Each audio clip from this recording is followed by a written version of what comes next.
Hello friends, and welcome to this session, which is the part 3 of our data lake architecture. In this part, we are going to talk about the lakehouse architecture and what all AWS services are being used to build different components of the lakehouse architecture.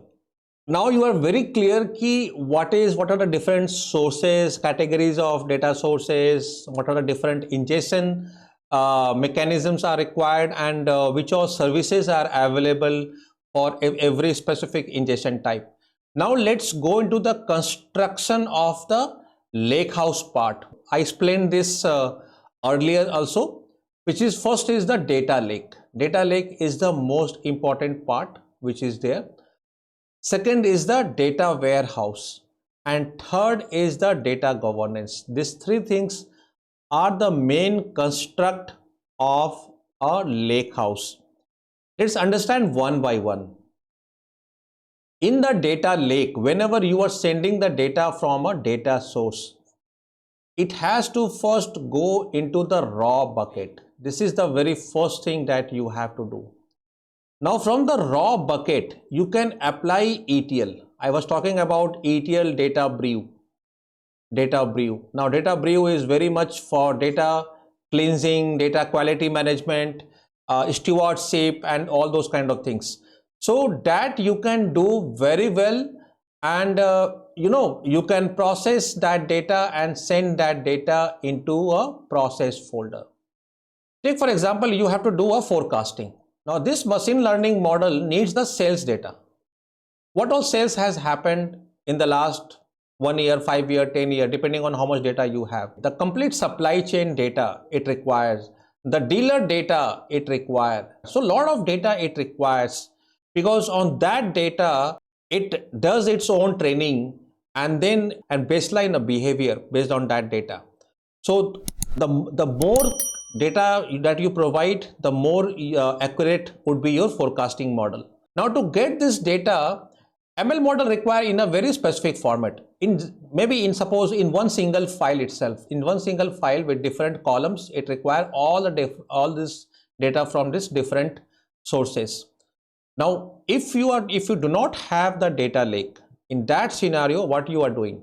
You are going to every specific department, asking them about those data. You are bringing that data, and then as per this requirement, you already have the data from all of these different systems in your raw bucket. So raw bucket already has got it. You have to apply the ETL logic of aggregation, summarization, those kind of things, and you to send it to a processed bucket.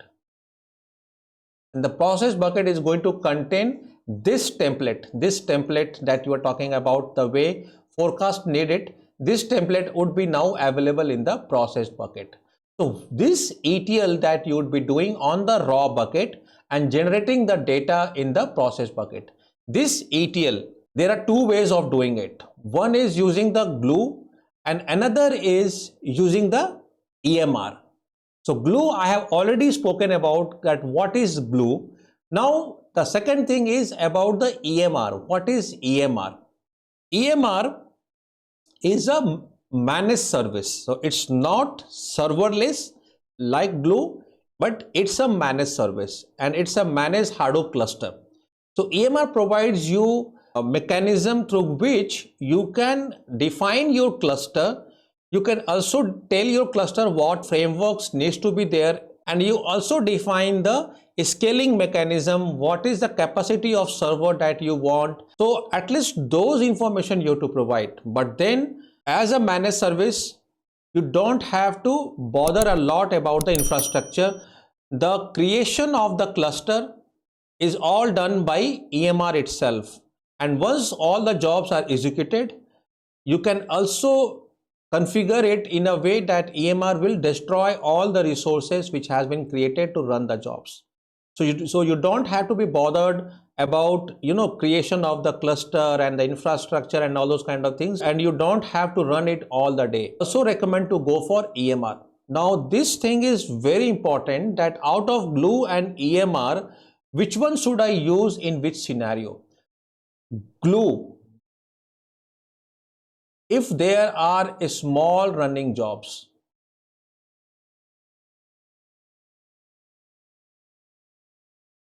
you run glue.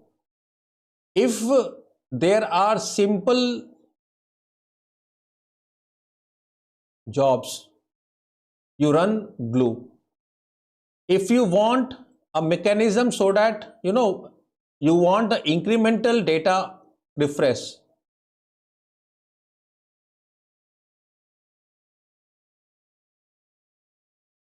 you go for the glue. Now talk about the EMR. EMR is the managed Hadoop cluster, mainly used for big data. If you have long running jobs,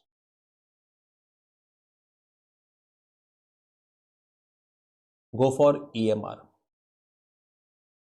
If you have complex jobs, go for EMR.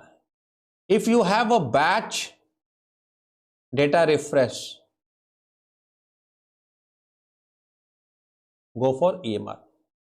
So EMR also supports Python as a language and Spark as a framework.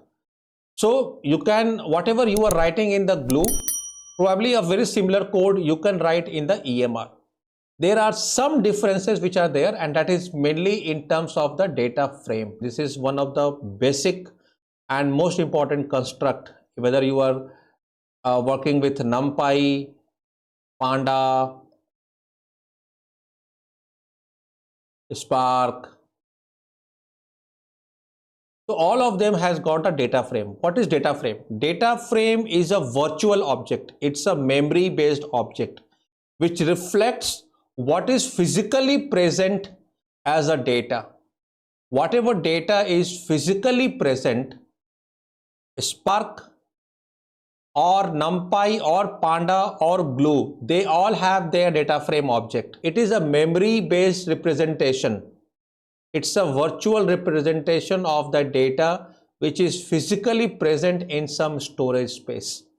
And because of that, it helps you to do a lot of manipulation on that data, and it keeps off, refreshing that data. That's one of the main difference how it comes between writing a glue code, writing a Spark code versus writing a NumPy or a Panda code. I hope you have now got a clarity what is glue and what is EMR and which one of them you have to use in which scenario.